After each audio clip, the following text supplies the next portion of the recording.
নাফিসা, আমি আছি এখন চট্টগ্রামের চাঁদগাঁও এলাকার হামজারবাগ, যেখানে ঘটনা ঘটেছে চালিয়াতলি খন্দকারপাড়া।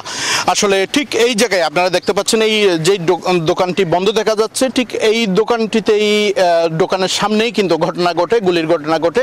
এরপর এরশাদুল্লাহ সহ 3 জন আহত হলে সেখান থেকে তাদেরকে উদ্ধার করে দলীয় নেতাকর্মীরা দ্রুত পার্শ্ববর্তী একটা বেসরকারি হাসপাতালে নিয়ে যায়, সেখানে তাদের চিকিৎসা পরিচালনা করে।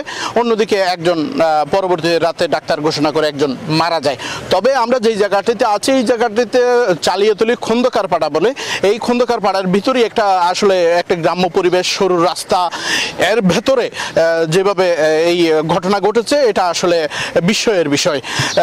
যেহেতু এই দোকানটির পেছনেই কিন্তু যিনি মারা গেছে তার বাড়ি। তো এই বিষয়ে আমরা স্থানীয়দের সাথে কথা বলেছিলাম, তারা বলছেন আসলে এমন একটা ঘটনা ঘটবে সেটা কখনো কল্পনা করতে পারেনি। অন্যদিকে আমরা বিএনপি নেতাদের সাথে কথা বলেছি, বিএনপি নেতারা বলেছেন যারা পিআর পদ্ধতি এবং স্বাধীনতা চায় এবং স্বাধীনতা বিরোধী শক্তি, তারাই এমন ঘটনা ঘটাতে পারে, তার জন্য তারা তীব্র নিন্দা এবং আজকে বিকেলে বিক্ষোভ কর্মসূচি ঘোষণা করেছেন। অন্যদিকে আমরা চিকিৎসকদের সাথে কথা বলেছি, চিকিৎসকরা জানিয়েছেন এরশাদুল্লাহ এখন শঙ্কামুক্ত আছেন। তার শরীরে যেই বুলেট বিদ্ধ হয়েছিল রাতে সফল অপারেশনের মাধ্যমে বুলেট আসলে অপসারণ করা হয়েছে এবং তিনি এখন ভালো আছেন বলে আমাদেরকে জানিয়েছেন। অন্যদিকে বিএনপি মহাসচিব মির্জা ফখরুল ইসলাম আলমগীর এই ঘটনায় আসলে তীব্র নিন্দা এবং প্রতিবাদ জানিয়ে রাতেই বিবৃতি দিয়েছেন।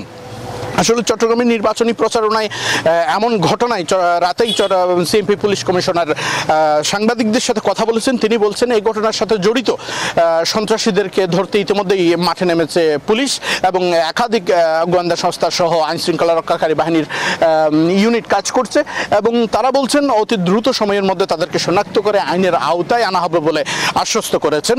এখন পর্যন্ত আসলে চট্টগ্রামের যেই গতকালকে চট্টগ্রাম 8 আসনের বিএনপি মনোনীত সংসদ সদস্য পদপ্রার্থী এরশাদুল্লাহর উপর হামলার ঘটনা থেকে আমার কাছে ছিল সর্বশেষ অবস্থা।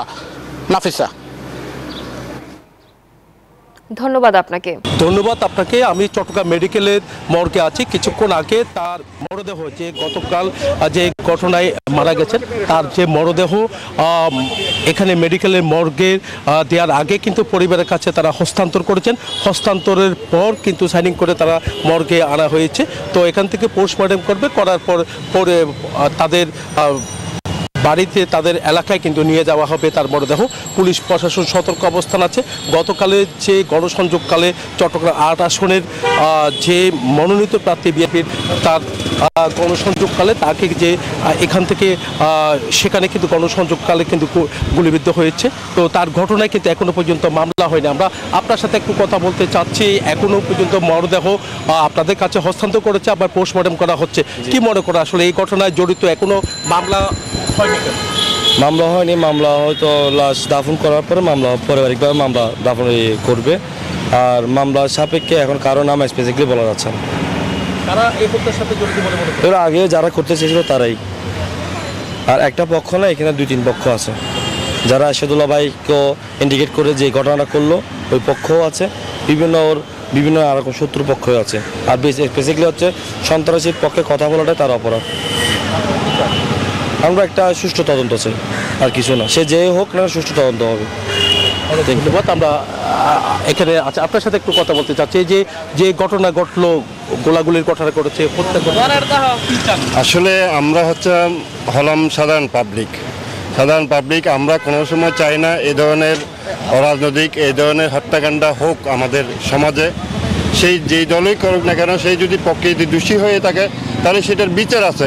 কিন্তু এইভাবে এই ছিল আমার এখানকার সর্বশেষ। ফিরে যাচ্ছি স্টুডিওতে আপনার কাছে।